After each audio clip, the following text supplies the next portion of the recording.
Hi friends, welcome to JJ Bujima Tailoring. இன்னைக்கு என்ன பார்க்க போறோம் அப்படின்றத நானே சொல்றேன்.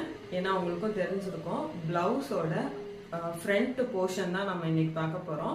பிளவுஸோட ஃப்ரண்ட் பேட்டர்ன் வந்து எப்படி கட் பண்றதுன்னு நான் சொல்லி தரேன். இது வந்து பேக் போர்ஷன். பேக் பேட்டர்ன் எப்படி கட் பண்ணணும்னு நான் கிளியரா போன வீடியோல எக்ஸ்பிளைன் பண்ணியிருக்கேன்னு நினைக்கிறேன்.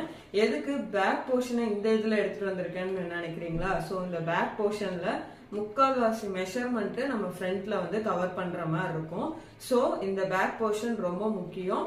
பேக் போர்ஷனை கிளியர் பண்ணதுக்கு அப்புறம் நீங்க ஃப்ரண்ட் வந்து டிரா பண்ற மாதிரி வச்சுக்கோங்க. இல்ல என்னென்ன மெஷர்மெண்ட் நம்ம டிரா பண்ணியிருக்கோம், எந்த மெஷர்மெண்ட்ல எடுத்திருக்கோன்றதையும் ஞாபகம் வச்சிருந்தாதான் ஃப்ரண்ட் போர்ஷன் வந்து கம்ப்ளீட்டா கிளியரா வந்து நம்மளால மார்க் பண்ண முடியும்.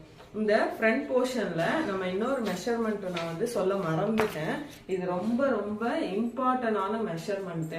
அந்த லிஸ்ட் அவுட் வந்து 11 சொல்லியிருந்தேன். ஸோ 11 கிடையாது, 12. நம்மளோட அபெக்ஸ் பாயிண்ட் வந்து நம்ம மார்க் பண்ணுவோம்ல, அந்த அபெக்ஸ் பாயிண்ட்டுக்கு அப்புறம் நேர் டு நிப்பிள் பாயிண்ட், அதாவது அந்த அபெக்ஸ் பாயிண்ட்டுக்கு அப்புறம் நம்ம அண்டர் பஸ்ட் ரவுண்ட் எடுத்தோமா, அந்த எலாஸ்டிக் இருக்கும்னு நான் சொல்லியிருந்தேன். ஸோ அந்த எலாஸ்டிக் இருக்கிற இடத்துக்கு நம்ம லென்த்தும் எடுக்கணும். இது ரொம்ப ரொம்ப முக்கியமான இது. நான் எப்படி மறந்தேன்னு எனக்கும் தெரியல. ஸோ நான் வந்து சொல்லிடுறேன் அது எப்படி எடுக்கணும்னு. ஃபர்ஸ்ட் வந்து நிப்பிள் பாயிண்ட் எடுக்கிறோம்ல, சாரி அபெக்ஸ் பாயிண்ட் எடுக்கிறோம்ல, அந்த அபெக்ஸ் பாயிண்ட்டை நம்ம எப்படி எடுக்கணும்னு நான் சொல்லியிருக்கேன் அப்படின்னா லிஃப்ட் பண்ணி எடுக்கணும்னு நான் சொல்லியிருக்கேன். எனக்கு கரெக்டா 10 இன்ச் வந்து அபெக்ஸ் பாயிண்ட் வந்து வருது. ஸோ இப்போ நம்ம பிரேசியரை நல்லா லிஃப்ட் பண்ணி எடுக்கிறப்பதான் நமக்கு வந்து இந்த அபெக்ஸ் பாயிண்ட் வந்து வரும். ஸோ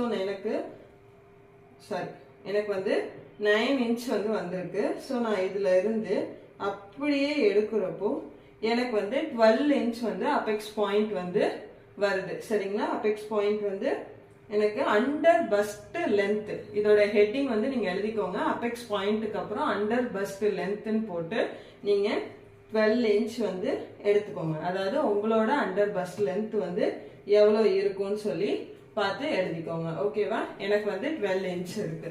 இப்போ நம்ம பேட்டர்ன் போட ஸ்டார்ட் பண்ணிடலாம். மறுபடியும் சொல்றேன், அபெக்ஸ் பாயிண்ட் வந்து எனக்கு 9 இன்ச், அண்டர் பஸ்ட் லென்த் வந்து எனக்கு 12 இன்ச். இந்த மெஷர்மெண்ட் ரொம்ப முக்கியம். அதனால்தான் நான் இந்த வீடியோல அதை கிளியரா எடுத்து நான் உங்களுக்கு சொல்லியிருக்கேன். சரிங்களா? வாங்க இப்ப பேட்டர்ன் எப்படி பேட்டர்ன் போறதுக்கு முன்னாடி பேட்டர்ன்ஸ்க்கு என்னென்ன தேவைன்றத நான் பேக் பேட்டர்ன் கம்ப்ளீட் பண்ணும்போதே நான் சொல்லியிருக்கேன். ஸோ அந்த டூல்ஸ் எல்லாமே எடுத்து பக்கத்துல வச்சுக்கோங்க. சரிங்களா? இந்த வீடியோ